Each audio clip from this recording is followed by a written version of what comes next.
तुम्ही जर आजवर नेहमी डाळ तांदळापासून जर इडलीच करत असाल तर एकदा ही रेसिपी शेवटपर्यंत नक्की पहा. म्हणजे तुम्ही डाळ तांदळाची इडलीच न करता असा परफेक्ट साधासुद्धा आणि तितकाच टेस्टी ढोकळाही करू शकता. तर करायचं आहे काय, सगळ्यात अगोदर आपल्याला तांदूळ घ्यायचा आहे. तर हे रेशनिंगचा तांदूळ मी इथे वापरते. तुम्ही इतर कोणताही तांदूळ वापरू शकता. फक्त चिकट तांदूळ न वापरता जो मोकळा सडसडीत असा भात होतो ना, त्याचाच तांदूळ वापरायचा. तर 2 कप इथे मी तांदूळ घेतलेले आहेत आणि त्याच कपने 1 कप इतकी चण्याची डाळ वापरायची आहे आणि त्याच कपने 1 कप इतकी उडदाची डाळ वापरायची आहे. तर इथे मी कपचं मेजरमेंट घेतले. तुम्ही इतर घरातली कोणतीही एक वाटी सेट करायची आणि त्याने सगळं मेजरमेंट करून घ्यायचं आहे. तर आता हे सगळं छान असं एकजीव करून घ्यायचं आहे आणि हे आपल्याला 2 ते 3 पाण्याने स्वच्छ असं धुवून घ्यायचं आहे. तर हे धुता यावं यासाठी मी हे दुसऱ्या भांड्यामध्ये घेतलेलं आहे, म्हणजे आपल्याला ते धुताना सोपं जाईल. आणि हे आपल्याला भिजत ठेवायचं आहे, त्यामुळे मोठंच भांडं घेतलेलं आहे. छान असं मी हे सगळं स्वच्छ धुवून घेते आणि आता हे आपल्याला साधारण 5 ते 6 तासासाठी भिजत ठेवायचं आहे. आणि नंतर हे आपल्याला 6 तास झाल्याच्या नंतरच काढून घ्यायचं आहे. तर इथे पाहू शकता 6 तास झालेली आहेत आणि आपलं जे डाळ तांदूळ आहे ते छान असं भिजलेलं आहे. आता हे आपल्याला यातलं पाणी जे आहे ते गाळून घ्यायचं आहे आणि आता हे आपल्याला वाटून घ्यायचं आहे. तर ज्या पद्धतीने आपण इडलीसाठी बॅटर वाटतो ना, अगदी त्याच पद्धतीने वाटायचं आहे. वाटताना गरज पडेल ना तसंच थोडं थोडं पाणी ॲड करायचं आहे आणि मगच वाटायचं आहे.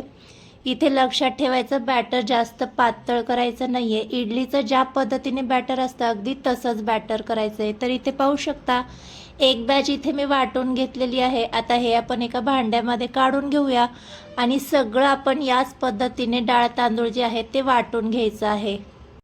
याचे तुम्हाला जर ढोकळा करायचा नसेल ना, तर या पद्धतीने बॅटर तयार करून ना तुम्ही याचे अप्पे एकदा करून पहा, खूप छान चविष्ट लागतात.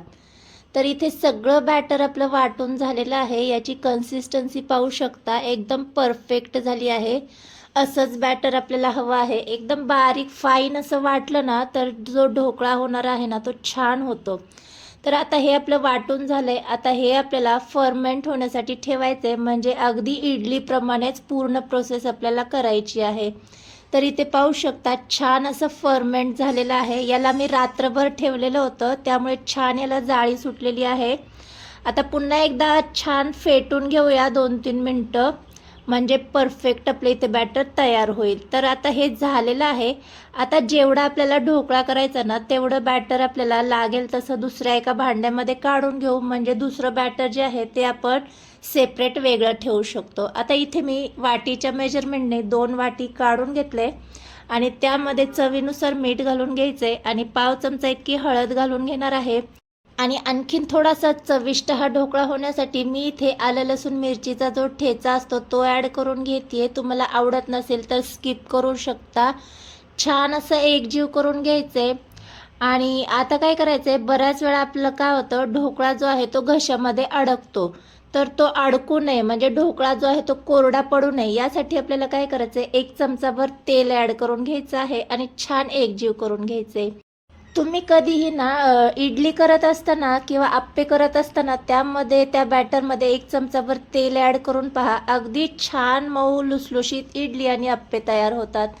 तर आता तोपर्यंत मी इथे अगोदरच तयारी करून घेतली, म्हणजे केक टीन घेतला आहे, त्याला आपल्याला ऑइलने ग्रीस करून ठेवायचं आहे आणि गॅसवर असं पाणी गरम करायला ठेवलेलं आहे, त्यामध्ये रिंग ठेवून दिली.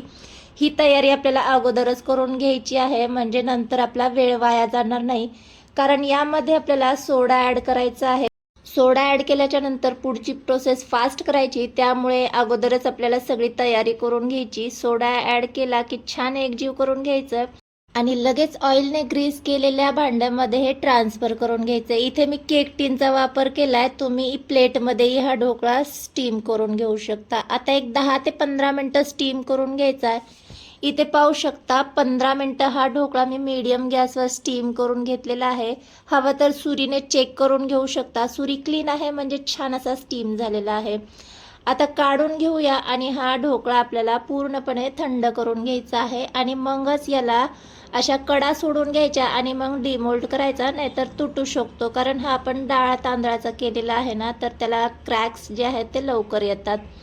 तर इथे एकदम छान पद्धतीने तो डिमोल्ड झाला. या पद्धतीने ढोकळा केला ना तर कोणाला कळणार नाही की हा आपण डाळ तांदळाचा केलेला आहे. नेहमी आपण जर बेसन पिठाचाच ढोकळा करत असेल तर एकदा या पद्धतीने डाळ तांदळाचा ढोकळा ट्राय करून पहा. खूप छान चविष्ट लागतो. आता हे आपण कट करून घेऊया आणि आवडीनुसार यावर आपली जी ढोकळ्याची नेहमीप्रमाणे फोडणी असते ती ॲड करून घ्यायची आहे आणि मस्त इथे आपला ढोकळा सर्व करून झालेला आहे. आवडत असेल तर थोडीशी गार्निशिंग करून घेऊया. कोथिंबीर आणि खोबऱ्याचे काप यावर मी घालून घेते. आवडत्या चटणी किंवा सॉस कशासोबतही हा ढोकळा तुम्ही सर्व करू शकता आणि शिल्लक राहिलेल्या बॅटरपासून तुम्ही आप्पे देखील तयार करू शकता. या अगोदर तुम्ही असा जर डाळ तांदळापासून ढोकळा ट्राय केला नसेल तर एकदा नक्की ट्राय करा आणि व्हिडिओ आवडला असेल तर व्हिडिओला हाईप करा. चॅनलवर नवीन आला असाल तर सबस्क्राईब केल्याशिवाय जाऊ नका. भेटूया नेक्स्ट व्हिडिओमध्ये. तोपर्यंत